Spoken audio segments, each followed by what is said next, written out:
जिस दिन आप भारत के संविधान को ऊपर रखेंगे, अपने धर्म संप्रदायों को नीचे रखेंगे, तो ये सारे प्रश्न आपके गौण हो जाते हैं। क्योंकि धर्म में वो बातें आप मानते रहिए, धर्म तो आपका अलग है, मेरा अलग है, दूसरे का अलग है, तीसरे का अलग है, हो सकता है, लेकिन भारत का जो संविधान है वो सभी भारत के नागरिकों पर लागू है और उसे ही हम सर्वोच्च स्थिति प्रदान करते हैं, सर्वोच्च प्राथमिकता देते हैं। और यदि हमने भारतीय संविधान को सही तरीके से लागू किया तो उसके अंदर ही सारी समस्याओं को हल करने की सारी क्षमता है। इसलिए पूर्ण वेदना के साथ, पूर्ण संवेदना के साथ, पूर्ण रूप से भारतीय संविधान पर ही जोर दिया जाना चाहिए, उसे ही लागू किया जाना चाहिए, ये हमारी मांग है।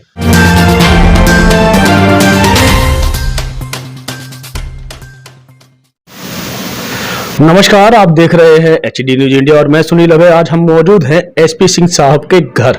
SP सिंह साहब न्याय पार्टी के राष्ट्रीय अध्यक्ष हैं और न्याय पार्टी क्योंकि नाम से ही उजागर है कि सभी के हक और अधिकार दिलाने में काम करती है। SP सिंह साहब क्योंकि हम सीधे सीधे बात करेंगे, आज जैसे कि 131वां बाबा साहब का जन्म दिवस मनाया जा रहा है, सिंह साहब ने भी फूलमाला अर्पण की और एक निर्णय लिया, संकल्प लिया।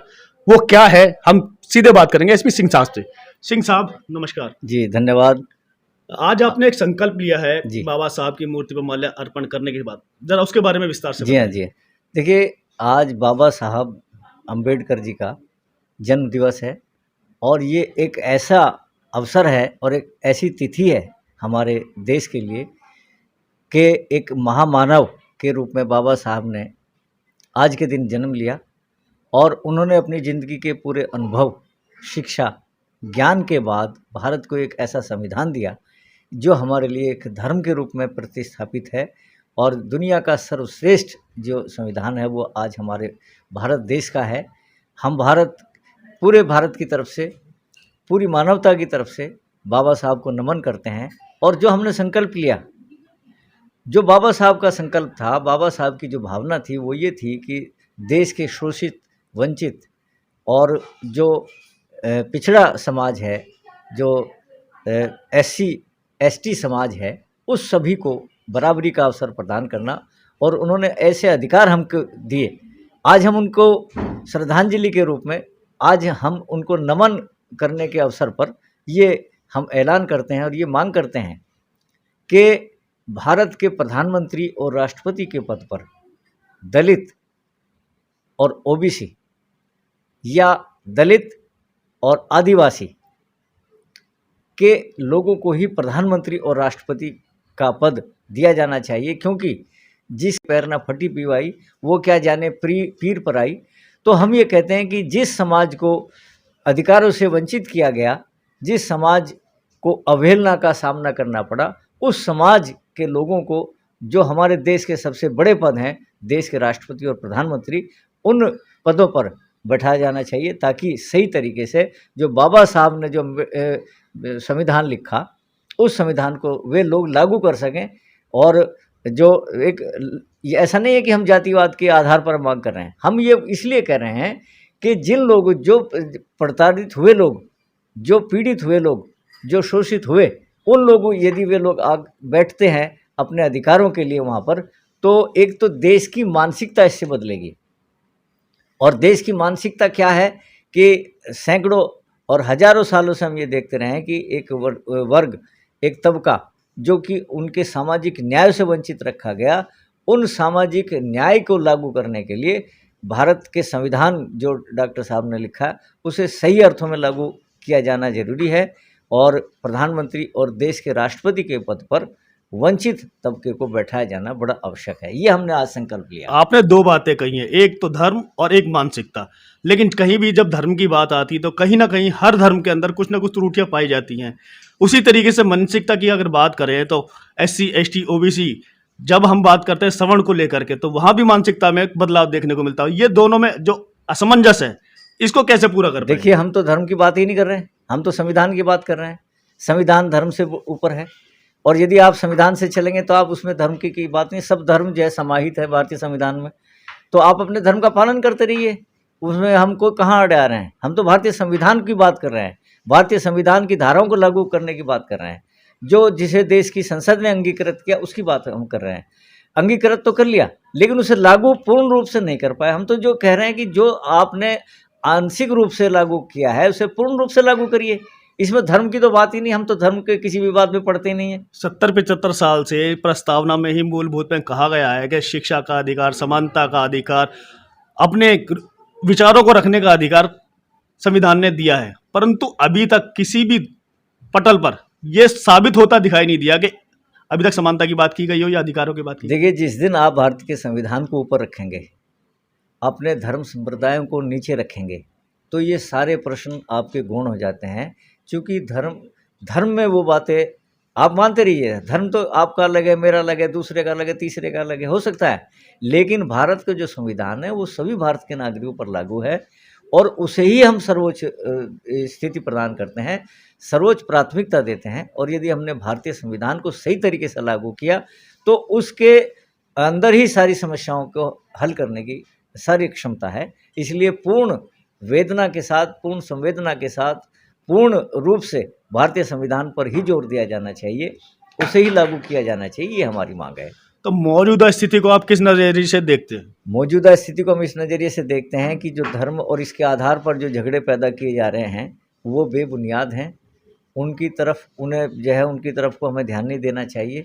ये संविधान से हटाने के मुद्दे हैं, भटकाने के मुद्दे हैं, विचलित करने के मुद्दे हैं और बिना मतलब जो आप विकास के या उसके जो मुद्दे हैं उन्हें आप छोड़ देते हैं, लड़ाई झगड़ों में पड़ जाते हैं, नफ़रत का वातावरण पैदा हो जाता है और जो विकास का मुद्दा है, जो ये सब गौण हो जाते हैं। तो इसलिए हमारा कहना यह है कि भारतीय संविधान की ही बात करो, भारतीय संविधान की धाराएं, अनुच्छेद वही पढ़ाओ, उनके बारे में जानकारी दो और उनके बारे में जानकारी जो अधिकार हैं वो आपको आम जनता को समझाने होंगे, आम जनता को जागरूक करना होगा। हम वही काम कर रहे हैं, न्याय पार्टी वही काम कर रही है। तो आपको लगता है कि जिस तरीके से तमाम संगठन बटे हुए हैं, हजारों संगठन बने हुए हैं, कई पार्टियां बनी हुई हैं, संविधान बचाने की बात तो हर कोई करता है, मगर एक छत के नीचे आने के लिए कभी भी तैयार नहीं है।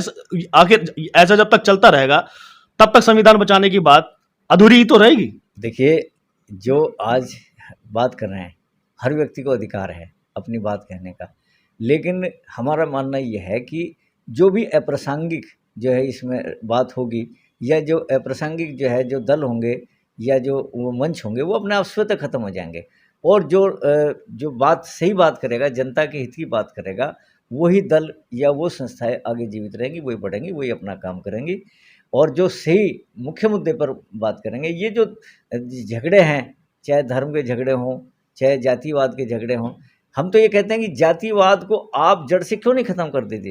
अंबेडकर जी ने कहा था कि जाति हटाओ, आपको जाति आधार पर कुछ होना नहीं चाहिए था, लेकिन जाति यदि बनी हुई है तो उस जाति के आधार पर आपने जो आरक्षण और ये सब, ये तब तक प्रासंगिक है, तब तक जरूरी है जब तक कि आप जो असमानता का जो आपने जो बीज है हमारे अंदर, जो जब तक ख़त्म नहीं हो जाता तब तक आरक्षण भी जरूरी है। तब तक भारत का संविधान जो है हम लागू नहीं मानेंगे जब तक कि सभी को सामाजिक न्याय नहीं मिलेगा, सभी की भागीदारी नहीं होगी। जितनी जिसकी संख्या भारी उतनी उसकी हिस्सेदारी का सिद्धांत तय फार्मूला जो लागू है वो लागू नहीं होता। अब हम तो ये कह रहे हैं कि जो सामाजिक न्याय आपने समिति बनाई हुई है, रोहिणी आयोग की जो रिपोर्ट है वो अटकी हुई है, उसे आप लागू करवाइए। जो संविधान में आपने जाति की बात की है, अभी जाति खत्म करने की बात की है, लेकिन जो हजारों साल से जातियां चलती आ रही हैं, जो अब सबके दिमाग में और रग रग में बस चुकी है, आखिर वो खत्म होगी कैसे? देखिए, जब वो खत्म जब होंगी जब सब बराबरी के स्तर पर आ जाएंगे। जाति को एक टूल के रूप में इस्तेमाल किया जाता रहा है दबाने का। जब सब ऊपर आ जाएंगे, संविधान के माध्यम से सब ऊपर आ जाएंगे, सब सक्षम हो जाएंगे, तो जाति अपने आप ही खत्म हो जाएगी। आजकल जिस तरीके से लड़ाई झगड़े देखने को मिलते हैं, आपस में ही जो है ऊंच नीच का भाव है, झगड़े का भाव है, धर्म के नाम पर, जाति के नाम पर, खत्म होने का तो नाम ही नहीं ले रहा, बढ़ता जरूर जा रहा है। क्या लगता है आपको, जो आपकी सोच है कहाँ तक पूरी हो पाएगी? इसका पूर्ण रूपेण हल भारतीय संविधान में है, क्योंकि भारतीय संविधान में बराबरी की बात की गई है, सबको समान अवसर की बात की गई है, उसमें कहीं ऊंच नीच की बात नहीं की गई है। यदि आप पूर्ण रूप से भारतीय संविधान को लागू करते हैं तो उसमें सारी असमानताएं खत्म हो जाती हैं। जिन वर्गों को आपने आज तक प्रताड़ित किया है, जो अपमानित किए हैं, जो शोषित किए हैं, सिर्फ यह उनके अधिकार आप दे दीजिए। आप उनके अधिकार क्यों नहीं देना चाहते? जो आपने छीने हुए हैं, जो दबाए हुए हैं, उनके अधिकार आप दे दीजिए, अपने आप लड़ाई खत्म है। सामाजिक न्याय यही तो कहता है कि भाई जो आपने छीना हुआ है किसी से, आप उसे दे दीजिए। आप जब तक जो है आपको आपत्ति महसूस होती रहेगी, जब तक आप उसे नहीं देंगे, आप उनके अधिकार दे दीजिए। इसमें कहाँ लड़ाई है? तो ये थे हमारे साथ एसपी सिंह साहब, जिनका कहना सीधा साफ साफ है कि जिस तरीके से सामाजिक अधिकार दिलाने की बात आ रही है, जाति के आधार पर हो या संख्या के आधार पर, जितनी संख्या बारी है उसकी इतनी हिस्सेदारी के आधार पर हो, जो कि संविधान कहता है अधिकार भी देता है, चाहे वो शिक्षा का हो, रोजगार को, हर क्षेत्र में आगे बढ़ने का अधिकार है। जब तक वो समानता की बात नहीं होगी, संविधान को पूर्ण रूप से लागू नहीं किया जाए तब तक ये जो विडंबनाएं हैं बनी रहेंगी। और जिस दिन ये कार्य पूरा हो जाएगा, न्याय पार्टी के राष्ट्रीय अध्यक्ष हैं एसपी सिंह साहब, और इनका मानना है कि हम सिर्फ और सिर्फ संविधान के अनुसार ही काम करना चाहते हैं। तो आगे आने वाले समय में लोगों को भी ये सोचना चाहिए, जानना चाहिए कि अगर हमें संविधान को बचाना है, अपने हक और अधिकार की लड़ाई लड़नी है, तो एक न्याय के साथ, एक संरचना के साथ, एक समान अधिकार के साथ और एक सोच के साथ हमें आगे आना पड़ेगा, तभी यह संभव हो पाएगा। इसी के साथ मैं सुनील हवे, एचडी न्यूज।